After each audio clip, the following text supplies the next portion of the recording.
Thank you so much for clicking on this video. I wanted to come to you guys with my thoughts and my tips for the current climate of things, right? There seems to be a lot going on. There feels to be protests or riots in pretty much every continent. And I can just imagine like the scare, the fright, if I was traveling solo and something like that happened whilst I was out somewhere that's not home. And so I wanted to make this video to help you in what to think about and what to do and what to consider if you find yourself in that situation, or if you're thinking about traveling and you're very aware of the fact that anything can happen at any moment just because of the times we are in right now. I want to make a separate video in terms of my thoughts on why there's so many riots and activism everywhere. Right now in this video, I want to just, give you tips on how to stay safe and what to do should you find yourself in a situation where you don't feel safe, or the place is no longer holidaying, it's no longer for chilling and having fun. You know, the tone has changed in wherever you are. Okay, number one on the list, this is a note to myself as well. You know that piece of paper they make you fill at the airport in terms of like, who are you, where are you going, why, etc. Take it serious. OHLEEN, take it serious, because I usually scribble on that thing, some things that I won't be able to read my own handwriting on that piece of paper. Don't do that, not in this day and age. Take it seriously, because that's how you're gonna help the local authorities know where you're at, and if in the event that they need to come and grab you out, you know, do a James Bond situation, they know where you're at. I mean, to be honest, your airline as well knows that, you know, this is where you are, but make sure you're giving them that information, because it's gonna help them to quickly get to you should they need to. Okay, number two would be, make sure you know where your embassy is and the contact number and emails for your embassy in the country that you are going to. That's going to be helpful for getting information, real updates, real-time updates, and just expressing your thoughts in a safe and familiar environment should you need to. Thirdly on this list is, whilst I agree in having an opinion and I believe in freedom of speech, when you're traveling solo, wisdom, caution has to be applied in terms of being heavily opinionated or talking too much, basically. Because whilst I believe there is how you can support what is right in your eyes, there's also how to behave when you're alone or when you are vulnerable. And I think being so opinionated and one-sided or sharing your thoughts too much, I think it's very, very important you are wise with that, just because you do not know who you're speaking to.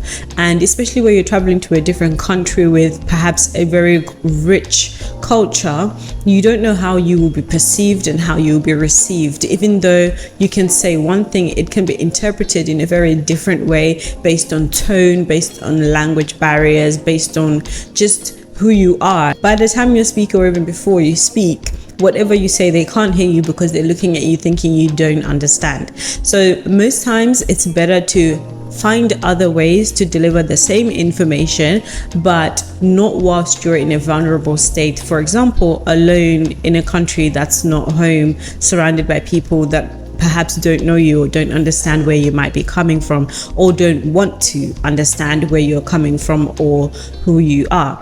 So I would say wisdom has to be applied there. That is not the same as me saying stand up for what is wrong or be silent when the wrong thing is being done. I'm saying be wise when, how, who, and when and where. I imagine the reason why you might be visiting a country is to simply appreciate its culture, and you're not there to change the world in that world. And so this is where I would say keeping a low profile. In general, I will always promote, I encourage immersing yourself in the day-to-days of wherever you have been or where you are going or where you are. What I mainly mean by this is we've come from an era where holidaying or traveling is a tick box exercise, where you want to do air balloons and then you want to do quad biking and then you want to do So your itinerary, it's so packed out that you don't have time to just sit, chill, take in and appreciate the mundane things. I imagine you're traveling to just simply appreciate where you're going for what it is, good and bad, bad and good. In fact, there is neither good or bad. You're just there as a visitor, right? It's like being a visitor in someone's house. That's not the time to be taking sides or to be highly opinionated, especially when you are alone and you're the visitor. I would say my recommendation to you is keeping a low profile. And by keeping a low profile, I mean looking like a local where it's possible. And I mainly say that to my fellow Africans or Caribbean Black people going to Africa, for example, keeping a low profile where you can just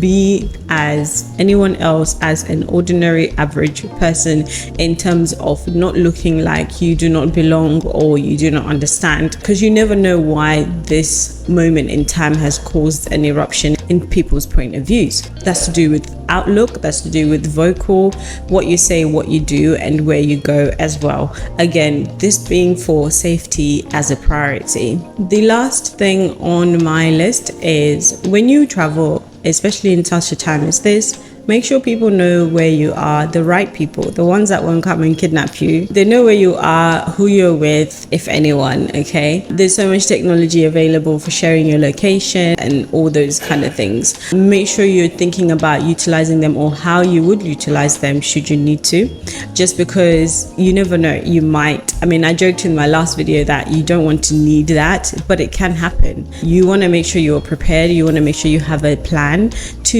utilize. Either you use your air tags or you're utilizing some sort of tracker that shares your location with someone.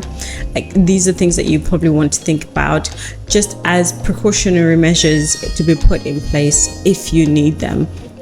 I'm not really one for preparing for the worst in terms of my mentality. Like, I like to maintain a positive energy both mentally and all around me. But as I said, the times we're in has forced me to really start thinking about these things and taking them quite seriously. And this is why basically I put this video together. So I hope it's been helpful. That is all for now. Please add in the comment section your thoughts, your recommendations, anything that you might see is relevant or helpful to others, so we can build a little FAQ or a little situation down in the comment section that will help other people. Otherwise, stay safe and be smart, and I will see you in my next one.